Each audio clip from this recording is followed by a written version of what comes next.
Hello, how are things? How are you getting on? How are you? The international break is over. Thanks be to every single god out there. I'm free. The Premier League is back this weekend and I'm going to tell you all of my predictions, the score lines. If you want to make some easy money, head straight over to the bookies. Put your money down on the results I'm about to give you here now, and let's get right into it. Are you ready for this? Jump back into the Premier League with a half-12 kickoff of Arsenal versus Nottingham Forest. Now, Arsenal have a few injuries kind of going through their team. It might dwindle down them a small bit, but again, the recruitment that sexy Lego man has done over the summer, I think shows that they're pretty well covered in nearly every single position, except for striker. But again, Marino got a hat-trick away with Spain, and Madueke had a fantastic time with Tommy Tuchel. I think Tuchel would love to go back to Chelsea and just bring Madueke with him, and the two of them together can just lead us down a prosperous path. Forest then have sacked their manager for being very logical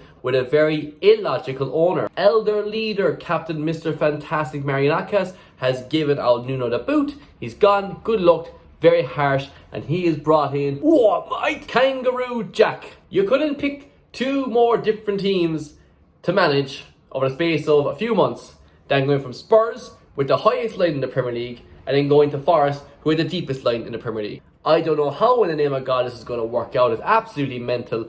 Bye-bye to all of the Nottingham Forest clean sheets we are all banking on in fantasy this year. You would normally expect a new manager bounce, but I don't think Forest away are going to beat Arsenal. I don't even think they're really going to, even push for a draw. They brought in some new signings since we last seen them play with James McAtee and Hutchinson and maybe another striker, I don't know, half of the Botafogo squad as well. But I just think with Arsenal at home and everything else, and trying to adapt this new philosophy at Forest, they'll be pushing back and trying to defend, and he'll just be looking at them like, this is who we are, mate. It's just who we are, mate.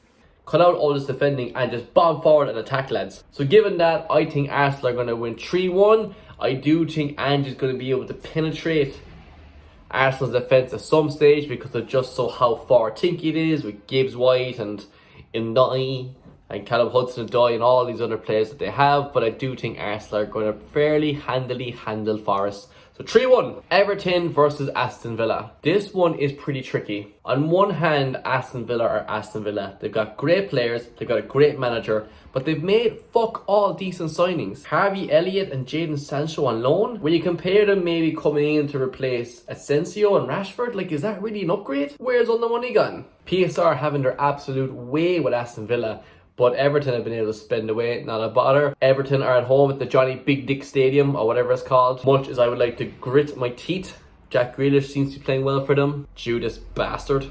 And Aston Villa don't seem to be able to score a goal to save their lives. But I have Aston Villa scoring a goal in this game because they have to score at some stage. But I think it's going to be a late goal just to make it 2-1. I think Everton are going to win 2-1. They've got too much going on. Villa seems to be pretty slow. I can see Emery being the next manager sacked in the Premier League unless he turns it around fairly soon. Bright-eyed. Everton 2-1, yeah. Next up then is Newcastle and Wolves. Newcastle, the team that badly needed a striker because the one they had refused to play. They went off and got two.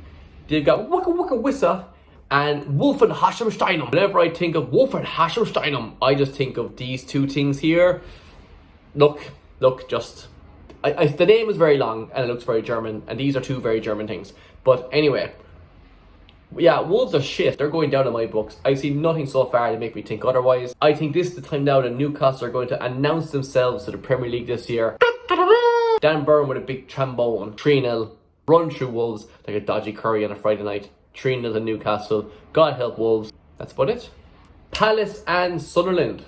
Palace have lost Eze and they've got a few injuries. I think Wharton and Sarr are out injured. But they've got this unit like... I'm a straight man, but goddammit, that is some photo. Sunderland signed a new striker because us here at Chelsea are too disorganised to keep players on loan. We brought one back and they signed a new fella. Brimble, Biggity back, bumble. some player like that anyway. They seem to be pretty good. They're very much a wild card. But Palace, I think, are pretty good. There's a lot of evidence to suggest that that's a very true statement. Sunderland have also been pretty good, a bit shaky. I don't think Sunderland are going to be able to score against Palace. I mean, they could score against Burnley. I don't think they did anyway. 1-0 to Palace, I think. I would love to see Sunderland win. I was hoping, could I put down a 1-1 draw here? No 1-1 draw. 1-0 to Palace, I reckon. Good defence, not going to concede. What about now? It's time to rock with the biggity back bumper. It's the double Bs. We've got Bournemouth versus Brighton. Two very meh clubs. I mean, like, if they fell off the side of the world, I don't think anyone would be too upset, really.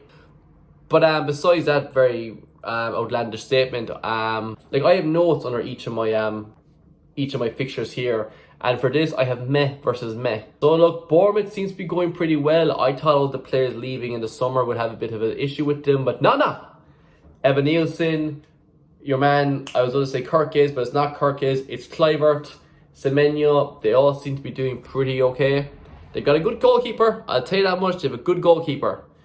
And Brighton, just like Brighton every single week, like, you'd never know what's going to happen. I wouldn't mind seeing their big Greek striker that they bought. I think he's Greek. I think they bought him from Greece anyway. But I think Bournemouth have too much. Look, this game is literally a flip of a coin. I wish I had a coin here to flip, but I don't. 2-1 to Bournemouth, I think. Bournemouth are at home. Not exactly a fortress. It's like a small hut. But I think, yeah, Bournemouth have too much. It's going to be 2-1. But easily, this could be 2-1 to Brighton. It could be 3-0 to Bournemouth. It could be 3-0 to Brighton. But for the sake of this content, I am going Bournemouth 2-1. One big Fulham versus Leeds. So Fulham have signed Kevin!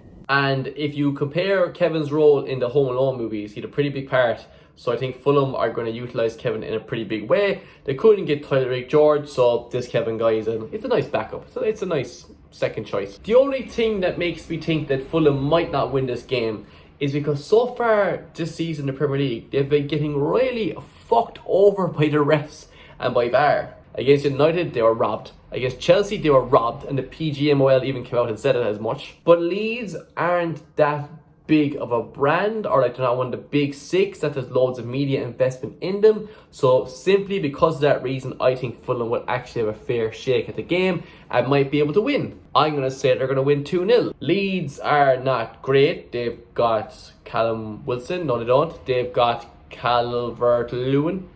They've got Calvert-Lewin up front. What's he going to do? So I'm going to say Fulham 2-0. Yeah, look, Leeds, like, their keeper's injured as well. So, like, I think they're going to feast. Jimenez and Muniz, Smith Rowe, all them boys are all going to feast. And I do think they're going to beat Leeds 2-0. Daniel Farke. Next up then is a bit like Brighton and Bournemouth. It's West Ham and Spurs, and this game could go any which way. West Ham won their last game. Is this going to drive on their season and get them flowing well? Because I think in that game they went back to a back four and it worked out pretty well for them. I think Jared Bowen is a one-man wrecking machine. He's a one-man hammer.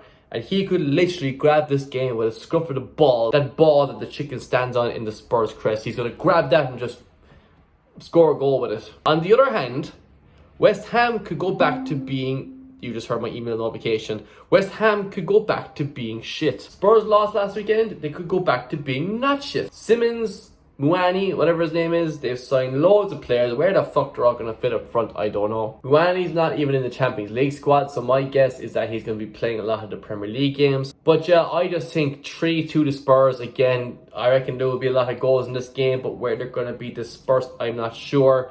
But I'm going to go 3-2 Spurs. They've got serious firepower up the front. Big fan of the manager. Big fan of both managers, actually. Just a pity they're both at fucking boring shit clubs. But 3-2 to Spurs. I think they're going to get a good away win here. I think it's going to be a tight game. Could be messy. Could be scrappy. Let me at them. But I think Spurs are going to win 3-2. Next up then is Brentford and my beloved Chelsea. So I don't think Brentford are very good. Secondly, so far we haven't been very good. But I think Brentford's level of not being very good is lower than Chelsea's level of not being very good. I have a little bit more hope that, again, Palmer could be back. I'm hoping he's back and I don't look like an idiot. But I just think we've so much attacking power. It's absolutely ridiculous. Ain't no 74 charges going to stop us this weekend. No way. So I'm going to say Chelsea 1-0. Yes, I'm predicting Sanchez to keep a clean sheet. The boldest prediction on anything I've just said so far today. But no, I just don't think, I think we'll be okay. I know Brentford do like a good upset win at home. Well, actually, they like a good upset win against Chelsea, to be honest, as well. I'll never forget that time, was it 2 seasons ago? when we were 1-0 down, we sent up Sanchez for a corner, and then on the way back from the corner, Brentford counter-attacked and scored to make it 2-0. I think it was Maupay, I'm not sure. So yeah, the Bastards have a lot against us, but I think we're going to win 1-0. That is 100% heart over head. Head would say 1-1, but I'm saying 1-0. Then we head over to Sunday, and we have got two very good teams against two very bad teams. Burnley against Liverpool and Man City against United. Firstly, Burnley and Liverpool. I've kind of kept this idea and view pretty consistent. I think, like many other people, that Brentford I meant to say Burnley are pretty shit. They're not going to do much. They haven't got much. Thanks for the 60 million for Ukuchuku, Humphreys, and I should have had a cup of coffee before this, Broha. But I think Liverpool too much. Like even before they signed Isak, they had too much. So before signing Isak, I would have said maybe 2 or 3-0. They have Isak, I'm saying 4-0. They're going to hammer them. Yeah, I think Liverpool are going to destroy Burnley. Absolutely rinse them. Wreck them. Wreck them. Then we have the Manchester derby. Manchester. Manchester! Manchester! You from Manchester? You like Manchester? Man City versus United. Again, I think this is where City are going to, again, burst. Just one of those times. I feel like City sometimes, when they're going through rough patches, they'll be shit for like 5 out of 6 games in a period or block. But in one game then, they'll win like ridiculous, like 3 or 4-0. They did it the opening day of the season, and then they're poor the following 2 games. I think here now again, they're just going to destroy United. I'm saying 4-1. I think Man City are going to beat Man United 4-1. United will score. I'm going to say maybe first or last. I'm going to say last. It's going to be a sloppy, pointless first goal for Sesko or something.